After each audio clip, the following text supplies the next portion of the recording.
Umetumia dawa mbalimbali na umekutana na madaktari mbalimbali na unatafuta ujauzito. Sasa usisahau kutumia kalenda kama lakini unataka ujauzito. Hii itakusaidia sana, na leo nitaenda kuelezea namna ambayo unatakiwa kutumia kalenda ili uweze kupata ujauzito kwa urahisi zaidi. Kama hujanifollow, hakikisha unifollow ili uweze kupata update mbalimbali. Hii ni kwa ajili ya watu ambao wana mizunguko yote kabisa.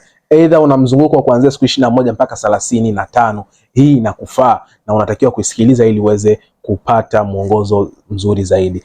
Kitu cha kwanza ni hivi, unatakiwa kuhesabia ile siku ya kwanza ambayo umeingia period, siku ya kwanza ambayo umepata ile damu ya hedhi ile, unatakiwa kuhesabia ile siku ya kwanza mpaka siku ya 9. Hii ni kwa mizunguko yote mpaka siku ya 9. Sasa unapohesabia siku ya kwanza mpaka siku ya 9, unatakiwa uhesabie tena kuanzia siku ya 10 mpaka siku ya 11. Sasa hizo siku ambazo zinakuwa ni siku 7 mpaka 8 zinakuwa ni siku 8.